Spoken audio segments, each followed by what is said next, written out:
The first day of school will be a bit different at Ecole Sans Frontières. A fresh start is in store for the Francophone school in Lloydminster as it started a big move today into its new home. Anna Stanislaw gives us an inside look.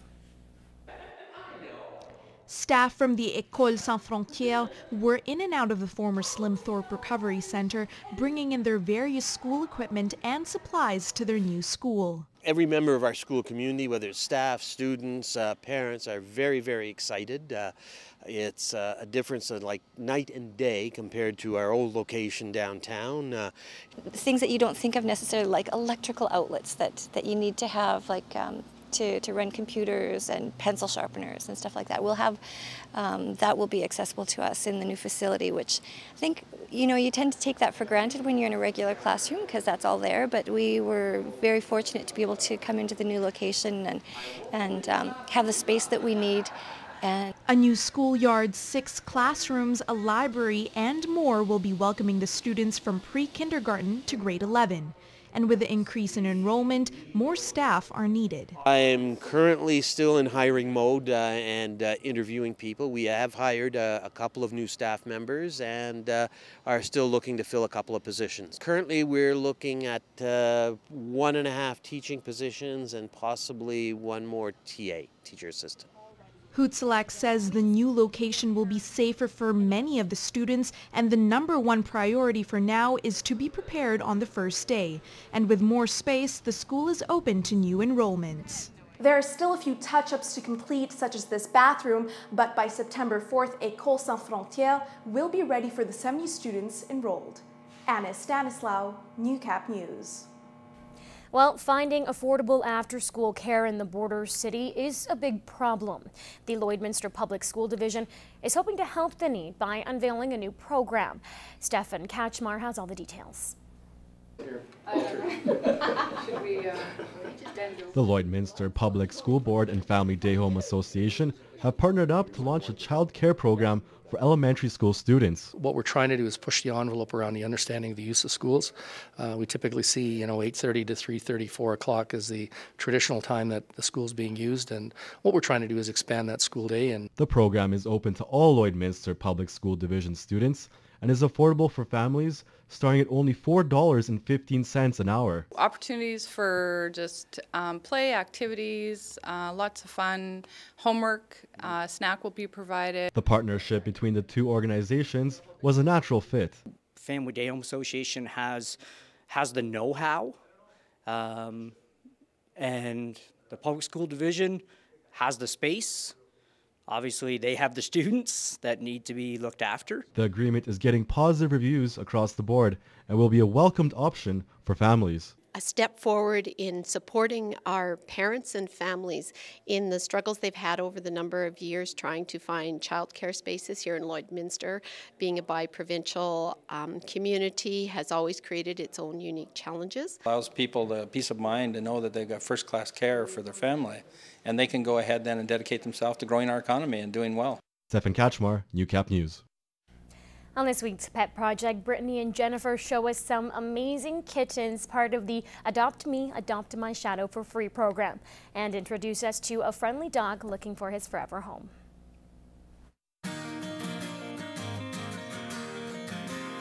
This is Rocky. He's a 5-year-old lab cross.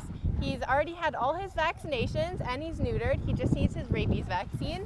And he's a little bit older of a dog, but he still has quite a bit of energy. He does. He absolutely loves playing with toys. He'll run around, loves to roll over and play with his toys. He's still got a great energy. Older dogs tend to sit at the shelter. Rocky's been sitting here for a while, and there's really no reason for it. He's 5, but he's sure got a lot of energy to him. He seems to do well with dogs and cats, but as usual, it's always best to bring your whole family down for a meet and greet. And he walks really well on a leash. He really likes being with people. He's just kind of a big suck with a lot of energy. These cats are part of the Adopt Me, Adopt My Shadow for Free program. We have Hayden and Mirage. Yes, Mirage is a 2-year-old ragdoll cross. She does need to be spayed, but she's up to date on her vaccines, just needs a rabies vaccine. She also has been microchipped. Hayden is a 4-month-old tortie. She's the one that's sort of upstaging things right now, very kitten-like, and really likes to play. And Hayden has quite the story. She does. She came into us as a stray and was sort of almost on the brink of being feral. She was really, really not comfortable with people. So we put her in a kennel that we had all access to. Every day we would take her out and play with her, and look at her now. I mean, she's an incredibly, incredibly social cat.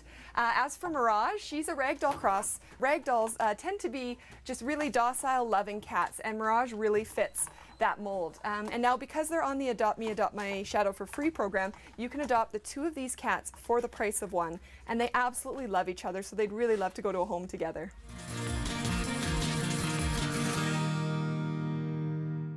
The Pet Project is sponsored by Quick Pick Waste Disposal. Locally owned and operated and serving urban, rural, and industrial customers in Lloydminster and region. The rural municipality of Wilton is once again allowing heavier trucks on local roads. Over 500 big rig trucks trek through the RM every day, and that weight, along with our unseasonably wet spring and summer, has wreaked havoc on area roads. But despite repair work being far from finished, the RM is keeping its promise to reopen the roads to heavier trucks. Now, Wilton is allowing primary rates on rural roads, but isn't granting any special permits for heavier trucks. Officials say these are the worst conditions they've seen in 2 decades, and damages throughout all local RMs exceed $20 million. Now, the Saskatchewan government isn't chipping in any provincial dollars to help with the cleanup, and efforts to have Infrastructure Minister Don McMorris come visit the region have been unsuccessful. Well, play is a pivotal part of every child's life, and now it's that much easier in Lloydminster for kids of all abilities. An innovative new park is almost finished on the grounds of Lakeland College. The new barrier-free park will allow all kids to play without any kind of restriction. This particular park is built with a series and segue of ramps. Once these folks are on the ramps, there's going to be interactive play panels that they can access. Some of them educational, some of them just a lot of fun. The park is a joint venture between the college and the city, with Lakeland paying for 2/3 of the $95,000 project. This park is going to be shared with the city. It's going to be for public use, and also it's part of our early childhood development program. We had to build a play park for them. Opening day for the new park is just around the corner on September 1st. City Council passed a resolution supporting the continuation of federal dollars to support infrastructure development. The mayor says the city potentially has a $100 million infrastructure deficit and relies on a current federal funding program. Only way we're going to be able to address it is, yes, a little bit of the capital levy we put into taxation, but we're going to need federal funding such as the stimulus funding that was in place till 2013, 2014. Council will be reaching out to the federal government and urges local communities and businesses to speak to local members of parliament. We need to make sure that as municipalities we come together and make very clear that in the budgeting and planning of the federal government they include these kind of programs for us to catch up. The federal government has promised to develop a new infrastructure plan before the 2014 deadline. Meantime, Council is making September extra special, declaring not 1 but 2 awareness days for the month. It's my pleasure to proclaim that the 4th of September will be World Cerebral Palsy Day. But the important information here... Council hopes the proclamation will encourage people to become more educated on cerebral palsy. Councillors are reminding everyone there are people living with this condition every day in our community. Cerebral palsy is something that we don't talk about a lot and we don't spend a lot of time on. But I think it's great to put these things in front of the public periodically and say, let's remember there's people afflicted with these kinds of things. Let's make sure as a community, as a city, we're as inclusionary as possible. Awareness of fetal alcohol syndrome will also be highlighted on September 9th. More than just awareness, Council is hoping this gives mothers who have addictions the opportunity to get the help they need. We need to make sure as a society that we take a stern position on people that are engaging in any kind of drug, alcohol, or any kind of foreign substance ingestion or intake while they're pregnant. I mean, it's just not fair. There's just nothing right about it. The proclamation of both days is expected to raise the profile of the diseases.